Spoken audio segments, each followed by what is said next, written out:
नमस्कार, मैं हूं शशि। आइए झारखंड की टॉप 25 प्रमुख खबर जानते हैं। जैक बोर्ड मैट्रिक इंटर का रिजल्ट आज। झारखंड में मैट्रिक की परीक्षा 2026 का परिणाम गुरुवार या शुक्रवार को जारी हो जाएगा। झारखंड एकेडमिक काउंसिल जैक ने इसकी तैयारी पूरी कर ली है। मैट्रिक के साथ इंटरमीडिएट साइंस व कॉमर्स के परिणाम भी जारी हो सकते हैं, जबकि अगले सप्ताह इंटरमीडिएट आर्ट्स का रिजल्ट आएगा। जैक परीक्षा मैट्रिक में लगभग 4,23,861 छात्र छात्राएं शामिल हुए थे। वहीं इंटरमीडिएट परीक्षा में 3,24,321 परीक्षार्थी शामिल हुए थे। इसमें साइंस के 90,579, जबकि कॉमर्स के 21,195 और आर्ट्स के 2,12,547 परीक्षार्थी शामिल थे। झारखंड मौसम हीट वेव का अलर्ट। झारखंड में गर्मी का प्रकोप पड़ना शुरू हो गया है। बुधवार को झारखंड के कई जिलों में तापमान चढ़ा रहा। स्थिति ऐसी रही कि 6 जिलों में अधिकतम तापमान 40 डिग्री सेल्सियस से पार हो गया है। इसके कारण लोगों को कड़ी धूप के साथ गर्म हवा का दंश भी झेलना पड़ रहा है। इन जिलों में पूर्वी सिंहभूम में अधिकतम 43 और सरायकेला खरसावां में 43, पलामू 42.8, पश्चिमी सिंहभूम 42.2 और गोड्डा में 41.7 डिग्री सेल्सियस अधिकतम तापमान दर्ज किया गया। इसके अलावा बोकारो में 41.7 डिग्री सेल्सियस अधिकतम तापमान रहा है।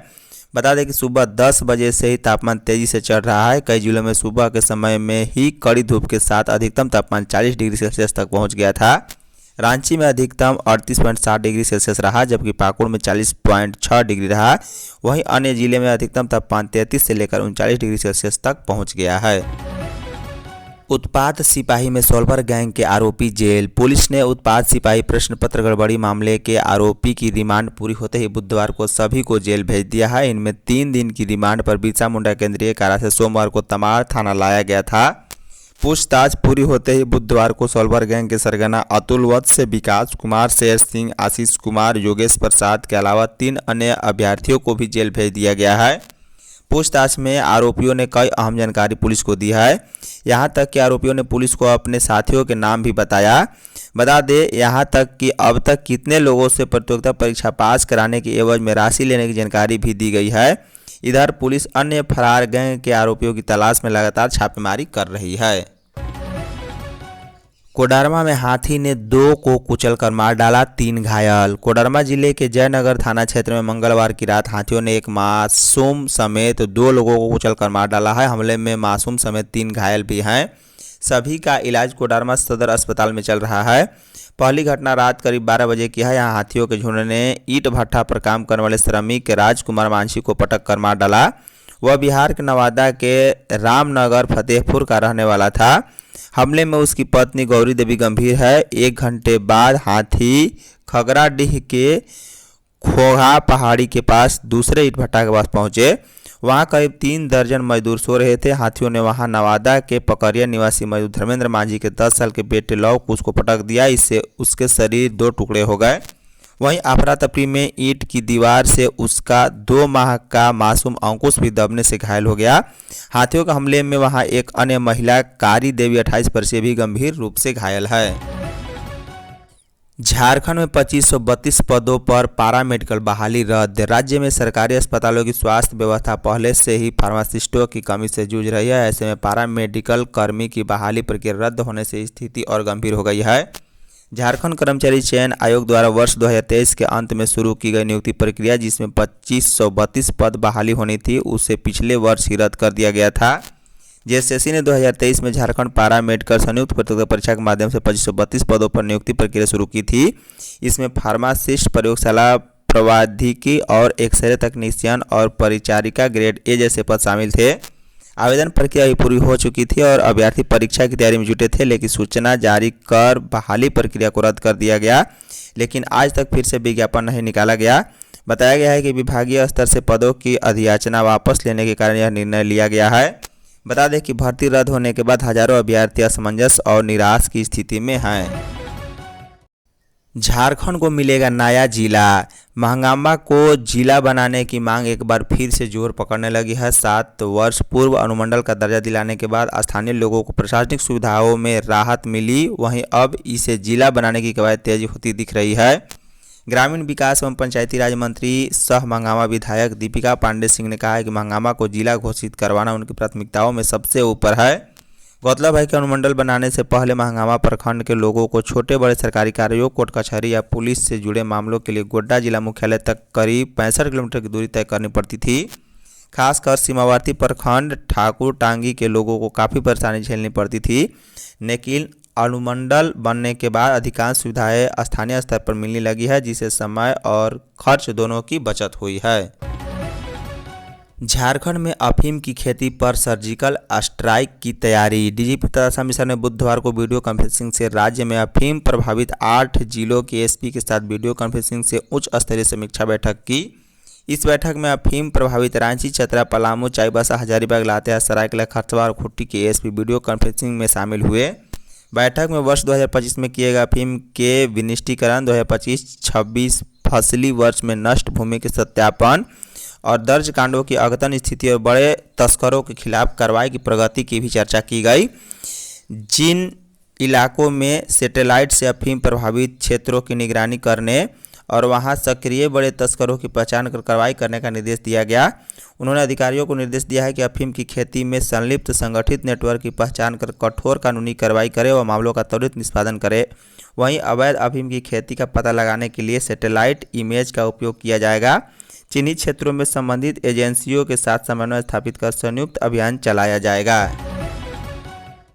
झारखंड में राशन कार्ड में गड़बड़ी पर रद्द करने की प्रक्रिया शुरू। झारखंड सरकार के निर्देश पर पोटका प्रखंड में राशन कार्ड धारकों की जांच का विशेष अभियान तेज कर दिया गया है। केपीआई फेज 2 पोर्टल के माध्यम से प्रशासन आयोग लाभुकों को चिन्हित कर रहा है, ताकि सरकारी योजनाओं का लाभ केवल वास्तविक जरूरतमंदों तक ही पहुंच सके। बता दें कि प्रखंड में वर्तमान में 120 डीलरों के जरिए लगभग 45,000 अंत्योदय और पीएच और ग्रीन कार्डधारी राशन ले रहे हैं। प्रारंभिक जांच में 11,227 ऐसे लाभुकों की सूची जारी की गई है जो कि अयोग्यता की श्रेणी में आते हैं। प्रशासन ने स्पष्ट किया है कि झारखंड लक्षित जन वितरण प्रणाली नियंत्रण आदेश 24 के मानकों को पूरा न करने वालों के कार्ड तुरंत रद्द किए जाएंगे। नियमावली के अनुसार जिनके पास 5 एकड़ सिंचित या 10 एकड़ असिंचित भूमि है उनके कार्ड भी रद्द होंगे, या जो आयकर करदाता है या जो जीएसटी होल्डर है या व्यवसाय कर रहे हैं उनके भी कार्ड रद्द होंगे। पेपर लीक पर Jharkhand police full proof plan में। पुलिस मुख्यालय में बुधवार को डीजीपी तदासा मिश्रा ने राज्य में केंद्र व राज्य स्तर पर आयोजित होने वाली विभिन्न परीक्षाओं के मद्देनजर सभी जिलों के SSP, SP, range DIG, zonal IG के साथ वीडियो कॉन्फ्रेंसिंग से उच्च स्तरीय समीक्षा बैठक की। आने वाले दिनों में नीट, जेईई, सीयूईटी और झारखंड राज्य कर्मचारी चयन आयोग से जुड़ी परीक्षाएं होनी है। इन परीक्षाओं को कदाचार मुक्त कराने से लेकर पर्याप्त सुरक्षा व्यवस्था उपलब्ध कराने तक के उन्होंने अधिकारियों को निर्देश किया। पूर्व में कथित पेपर लीक से जुड़े मामले सामने आ चुके हैं। जेएसएससी सीजीएल उत्पाद सिपाही परीक्षा के दौरान कथित पेपर लीक मामला का खुलासा होने के बाद पुलिस को बड़ी कार्रवाई भी करनी पड़ी है। बता दें कि पूर्व की घटनाओं से सीख लेते हुए इस बार पहले से ही डीजीपी ने अधिकारियों को सतर्क किया है कि भविष्य में किसी तरह की कोई परेशानी ना हो। डीजीपी ने 3 मई को होने वाली नीट यूजी 2026 परीक्षा के सफल संचालन के लिए आवश्यक तैयारी की भी समीक्षा की और परीक्षा प्रबंधन को सुदृढ़ बनाने के लिए जिला स्तर पर समन्वय समिति का गठन करने व स्वच्छ रूप से परीक्षा संचालन करवाने का भी सभी एसपी को निर्देश दिया है। देवघर के मोहनपुर से 3 युवतियां लापता। देवघर के मोहनपुर थाना क्षेत्र में बुधवार को अलग अलग गांवों से 3 युवतियों के लापता होने का मामला सामने आने से इलाके में सनसनी मच गई है। एक ही दिन में 3 गुमशुदगी के मामले दर्ज होने से परिजन चिंतित हैं। तीनों मामले में परिजनों ने थाना पहुंचकर आवेदन देकर अपनी बेटी व बहन के गायब होने की शिकायत दर्ज कराई है। घटना के संबंध में बताया जाता है कि तीनों युवतियां अलग अलग गाँवों से सामान्य रूप से घर से निकली थी, लेकिन देर शाम तक वापस नहीं लौटी। परिजनों ने अपने स्तर पर काफ़ी खोजबीन की है, रिश्तेदारों और परिचितों से संपर्क किया, लेकिन कोई जानकारी नहीं मिलने पर पुलिस को सूचना दी गई। आवेदन मिलने के बाद मनोहरपुर थाना पुलिस ने तीनों मामले में अलग अलग जांच शुरू कर दी है। पुलिस टीम संभावित ठिकानों पर छापेमारी कर रही है और परिजनों से भी विस्तृत पूछताछ की जा रही है। बताया जाता है कि एक युवती का सुराग बुधवार शाम तक मिल गया और उसे सुरक्षित बरामद भी कर लिया गया है। गढ़वा में मिलावटखोरों पर सर्जिकल स्ट्राइक। झारखंड के गढ़वा जिला मुख्यालय में मिलावटी और नकली मिठाइयों के खिलाफ प्रशासन ने बड़ा एक्शन लेते हुए बुधवार को सर्जिकल स्ट्राइक चलाया है। सदर अनुमंडल पदाधिकारी संजय कुमार के नेतृत्व में हुई इस छापेमारी में 3 क्विंटल करीब 300 किलो से अधिक हानिकारक मिठाइयाँ जब्त की गई। इस कार्रवाई के बाद शहर के मिठाई कारोबारियों में हड़कंप मच गया है। छापेमारी के दौरान जो सच्चाई सामने आई है उसमें सभी को हैरान कर दिया है। कई दुकानों में सड़ी गली और खराब मिठाइयाँ जो कि ग्राहकों को बेची जा रही थी। इसके अलावा खाद्य पदार्थों में मानक फूड कलर की जगह होली में इस्तेमाल होने वाले केमिकल रंग का उपयोग किया जा रहा था। यह सीधे तौर पर लोगों के स्वास्थ्य के खिलाफ खिलवाड़ है। जांच के दौरान एक और बड़ा खुलासा हुआ है कि मिठाइयों पर चांदी के वर्क की जगह सस्ते और खतरनाक एल्युमिनियम वर्क का इस्तेमाल किया जा रहा था। यह न सिर्फ फूड सेफ्टी नियमों का उल्लंघन है बल्कि इससे गंभीर स्वास्थ्य समस्याएं भी हो सकती है। राज्यपाल ने सूचना आयुक्त की नियुक्ति की फाइल लौटाई। राज्यपाल संतोष कुमार गंगवार ने झारखंड में सूचना आयुक्तों की नियुक्ति की फाइल दूसरी बार बिना स्वीकृति के लौटा दी है। फाइल लौटने के पीछे कानूनी आपत्तियां बताई गई। इससे पहले लोक भवन ने 10 अप्रैल को भी फाइल लौटाते हुए भेजे गए नामों पर स्थिति स्पष्ट करने को कहा था। बताया जा रहा है कि सरकार द्वारा भेजे गए नामों पर जिन वजहों से पिछली बार फाइल लौटाई थी उन्हीं वजहों का हवाला इस बार भी दिया गया। बता दें कि मुख्यमंत्री की अध्यक्षता वाली चयन समिति ने 25 मार्च को बैठक कर सूचना आयुक्त के लिए अनुज सिन्हा, तनुज खत्री, अमूल्य नीरज और शिवपूजन पाठक के नाम राज्यपाल को भेजे थे। इनमें 3 नाम राजनीतिक दल से होने के कारण उन पर आपत्ति जताते हुए फाइल लौटाई गई थी। इधर सरकार की ओर से बीते हफ्ते पैनल में शामिल नहीं उन्हीं नामों को दोबारा भेजा गया था। साथ ही सरकार की ओर से कहा गया था कि उक्त तीनों लोग विख्यात समाज सेवी हैं। जमीन कारोबारी हत्याकांड के शूटर से मुठभेड़। रांची के पंडरा में जमीन कारोबारी भार्गव सिंह की हत्या में शामिल कुख्यात शूटर सत्यम पाठक मंगलवार की देर रात पुलिस के साथ मुठभेड़ में घायल हो गया है। उसके दोनों पैरों में गोली लगी है। उसे इलाज के लिए अस्पताल में भर्ती कराया गया। कांके डैम साइड सरोवर नगर के समीप सुबह मुठभेड़ में एक पुलिसकर्मी भी घायल हुआ है। बता दें कि इस हत्याकांड में मुख्य आरोपी विजय टेटे को पुलिस मंगलवार को ही गिरफ्तार कर चुकी है। पुलिस के अनुसार भार्गव की हत्या में अपराधी सत्यम पाठक का नाम आने पर उसकी तलाश शुरू की गई। इसी बीच पता चला है कि वह बक्सर भागने की फिराक में है। इस सूचना पर पुलिस की टीम मंगलवार रात में ही घेराबंदी कर बीआईटी मेसरा क्षेत्र से उसे गिरफ्तार किया। पूछताछ में सत्यम ने बताया है कि भार्गव की हत्या के बाद उसने हथियार कांके डैम साइड में छुपा कर रखे हैं।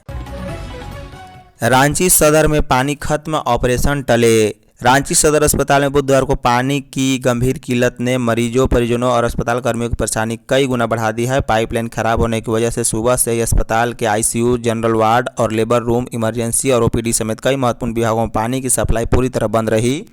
भीषण गर्मी के बीच पूरा अस्पताल कुछ समय के लिए ड्राई जोन में तब्दील हो गया, जिससे इलाज व्यवस्था भी प्रभावित हुई है। सबसे अधिक परेशानी लेबर रूम में देखने को मिली है। यहाँ प्रसव के लिए आने वाली महिलाओं को भारी दिक्कतों का सामना करना पड़ा। पानी नहीं होने के कारण साफ सफाई और जरूरी चिकित्सा व्यवस्था प्रभावित हुई है। स्थिति इतनी गंभीर हो गई कि 4 से 5 गर्भवती महिलाओं को प्रसव के लिए रिम्स भेज दिया गया। इसके अलावा कई जरूरी ऑपरेशन पहले हाफ में टाल दिए गए, चूँकि दूसरी पाली में ऑपरेशन किया गया। पानी की किल्लत के कारण वार्डों की साफ सफाई, मरीजों की देखभाल, उपकरणों की सफाई और अन्य जरूरी कार्य भी प्रभावित हुए हैं। झारखंड में 3 साल से घट रहे ओबीसी छात्र छात्राएं। झारखंड में पिछड़ा वर्ग के छात्र छात्राएं साल दर साल कम होते जा रहे हैं। इसका खुलासा राष्ट्रीय पिछड़ा वर्ग आयोग की रिपोर्ट में हुआ है। रिपोर्ट के अनुसार 8वीं कक्षा में पिछड़ा वर्ग के छात्र छात्राओं को दी जाने वाली साइकिल में कमी आई है। पिछले 3 साल में हर साल 18 से 19 हज़ार छात्र छात्राएं कम हो गए हैं। बता दें कि राज्य में 2023-24 में 1,49,679 पिछड़ा वर्ग के विद्यार्थियों को साइकिल दी गई थी। इसमें 74,243 छात्रों व 75,436 छात्राओं को साइकिल मिली थी। वहीं 2024-25 में 1,31,182 विद्यार्थियों को साइकिल मिली। इसमें 65,600 छात्रों व 65,582 छात्राओं को साइकिल दी गई, जबकि 2025-26 में 1,12,793 पिछड़ा वर्ग के विद्यार्थियों को साइकिल मिली है। इनमें 55,822 छात्र और 56,997 छात्राओं को साइकिल दी गई है। धन्यवाद।